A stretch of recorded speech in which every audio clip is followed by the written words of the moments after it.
काजू आणि आंबा उत्पादक शेतकऱ्यांनी आंदोलन केलं। यावेळेस पोलिसांनी राजू शेट्टी, महादेव जानकर, हर्षवर्धन सपकाळ आणि विनायक राऊत यांना ताब्यात घेतलं। वर्षा बंगल्याबाहेर आंदोलन करण्याआधीच आंदोलकांना ताब्यात घेण्यात आलं। बघूयात नेमकं काय घडलेलं।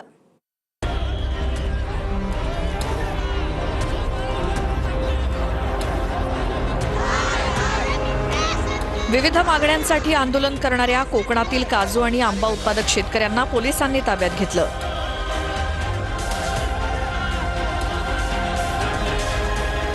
यावेळी शेतकरी संघटनेचे नेते राजू शेट्टी, महादेव जानकर, हर्षवर्धन सपकाळ, विनायक राऊत यांनाही पोलिसांनी ताब्यात घेतलं। त्यामुळे आंदोलक शेतकरी चांगलेच आक्रमक झाले। शिवालय, आझाद मैदान आणि गिरगाव चौपाटीजवळ आंदोलन करण्यात आलं। गिरगाव चौपाटीपासून मुख्यमंत्री निवासस्थान वर्षा बंगल्याकडे हा मोर्चा काढण्यात येणार होता। मुख्यमंत्री फडणवीसांची भेट घेऊन विविध मागण्या मांडण्याचा आंदोलकांचा प्रयत्न होता, मात्र पोलिसांनी त्याआधीच आंदोलकांची धरपकड केली।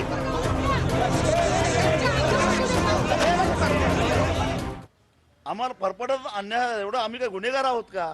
आम्ही काय आतंकवादी आहोत का? आम्ही काय नक्षलवादी आहोत का? असं बरं कुठं आणलं आंदोलनाचं ठिकाण? कुठं? गिरगाव चौपाटी। आम्ही कुठं होतो? शिवालयमध्ये होतो। म्हणजे तिथून जवळजवळ 2-2.5 किलोमीटर लांब होतो। आम्ही सांगतोय आम्ही आंदोलनाला अजून सुरुवात केलेली नाही। 4 वाजता आंदोलन आहे, तुम्ही आम्हाला 3:30 वाजता फरफडत ताब्यात घेताय। ही कुठली आली पद्धत? ही कसली आली लोकशाही? म्हणून मी म्हटलं गेली 35 वर्षे मी आंदोलन करतोय, पण असा वाईट अनुभव आजपर्यंत मला आलेला नव्हता। कोकणवासियांना न्याय द्या, योग्य तो नुकसान भरपाई द्या, हेक्टरी 5 लाखाची मदत द्या आंब्याला आणि काजूला 3 लाखाची मदत द्या। एका झाडाला जास्त नको, फक्त 5,000 रुपयाची प्रत्येक झाडामागे मदत द्या, ही मागणी घेऊन आम्ही आंदोलनात उतरलेलो आहोत। परंतु या निर्दयी आणि निष्ठुर सरकारने आमचे आंदोलन चिरडून टाकण्यासाठी पोलिसांचा अतिबळाचा वापर केला आणि आमच्या आंदोलन करताना वेगवेगळ्या ठिकाणी मुंबईतल्या वेगवेगळ्या तुरुंगामध्ये नेऊन ठेवलेलं आहे आणि अशा पद्धतीने आंदोलन चिरडण्याचं पाप या भाजप सरकारने केलेलं आहे। ताब्यात घेतलेल्या विनायक राऊत आणि अरविंद सावंतांनी आझाद मैदान परिसरात ठिय्या मांडला।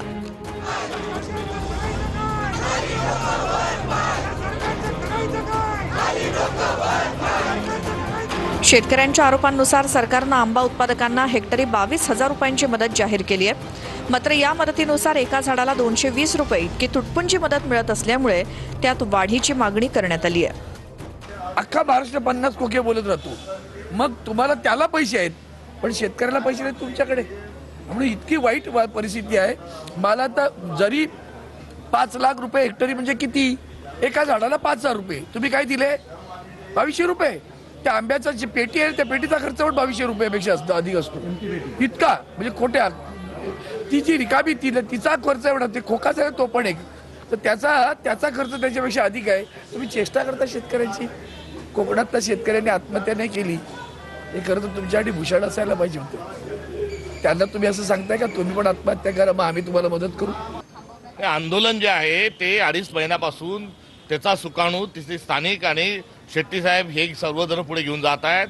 आज उभाटा देखील या आंदोलनामध्ये, विविध संघटना देखील या आंदोलनामध्ये आहे आणि हे आंदोलन शो मस्ट गो ऑन, संघर्ष जारी रहेगा हा संदेश यापूर्वीच दिलेला आहे।